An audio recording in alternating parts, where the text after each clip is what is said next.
Ẹ káàbọ̀ sórí ìkànnì ẹ̀yin olólùfẹ́ wa.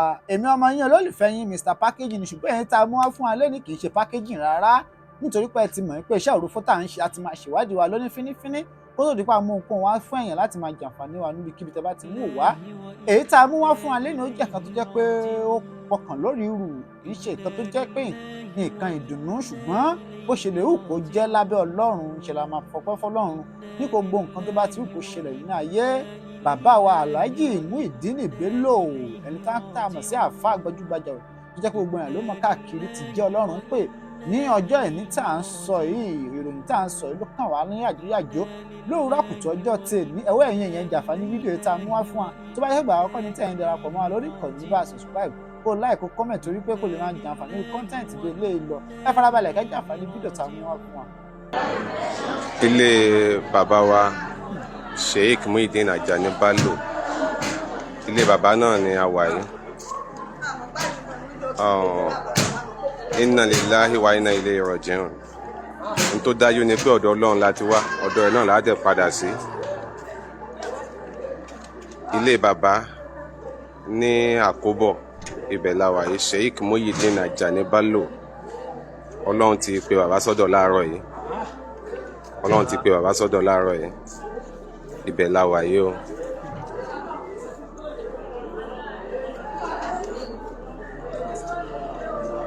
Ilé bàbá la wà yìí. Ọlọ́run ti pe bàbá sọ́dọ̀ láàárọ̀ yìí.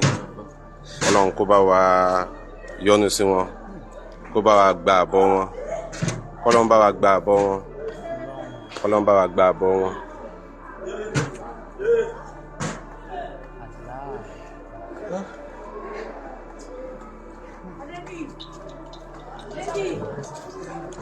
Ilé bàbá Sheikh Muyideen Ajani Bello ní àkóbọ̀ ibẹ̀ la wà yìí. Ọlọ́run ti ní kí títán, Ọlọ́run ti pe bàbá sọ́dọ̀ láàárọ̀ yìí o. Ẹ̀yin náà ti rí báwọn èèyàn ṣe ń wọ́ kẹ̀tíkẹ̀tí tẹ́ńdà gọ̀rọ̀rọ̀ lọ sílé Alhaji Muyideen Bello tá à ń sọ yìí.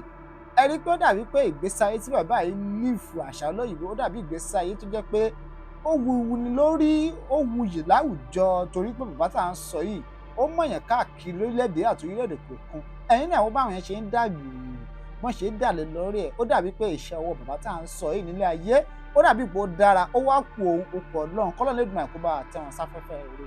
Kí ni nǹkan tá à ń sọ tá a mú wá fún wa lórí ìkànnì? Èyí tá a mú wá fún wa lórí ìkànnì ni pé ká lè mọ bó ṣe ń lọ, nítorí pé bàbá tá à ń sọ yìí ó jẹ́ nǹkan pàtàkì. Èèyàn tó jẹ́ pé èèyàn gbọ́dọ̀ sọ pé wọn ò mọ̀ ládùúgbò, wọn ò mọ̀ láwùjọ èèyàn níbikíbi tá a wà yìí. Ẹ̀yin náà ẹ wèrò lọ́tùn àti lósì wọ́n ṣe ń lọ. Ìgbẹ̀yìn tí bàbá lọ òun lè ó tẹ̀ ń wò yín. Ẹ jẹ́ ká mú fídíò yìí tó jẹ́ pé ojú ayé bàbá, ọ̀rọ̀ tó sọ náà tó jẹ́ pé ó wúlò fún àwọn ọmọ èèyàn kan lè mọ ọgbọ́n àti ìmọ̀ àti ìròyìn nípa ẹ̀ náà kan lè fi ṣòro. Nǹkan mẹ́ta jù wá lọ. Nǹkan mẹ́ta jù wá lọ. Alákọ̀ọ́kọ́ ń bẹ alimọ́ọ̀tù, ikú jù wá lọ. Àrà tó bá wù ló lè fi wá dá.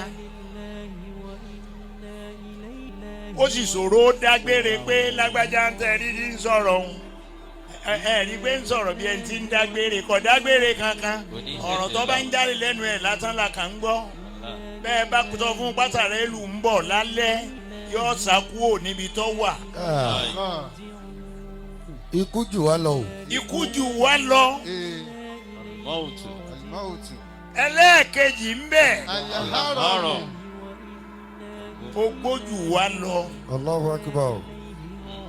Ogbó jù wá lọ. Ọba alágbàlagbà tó sàlùwàlá tán tó fẹ́ wọ mọ́sálásí títún wá ń tọ̀ ara. Ó wá ń fi sọ pé àṣé bàbá yìí ò mọ̀ pé òun ń tọ̀ ara ni. Bó bá dìgbà tiẹ̀ tọ́lọ̀ ń bá ní ọ̀darúgbó ọ̀ máa yàgbé ara ni.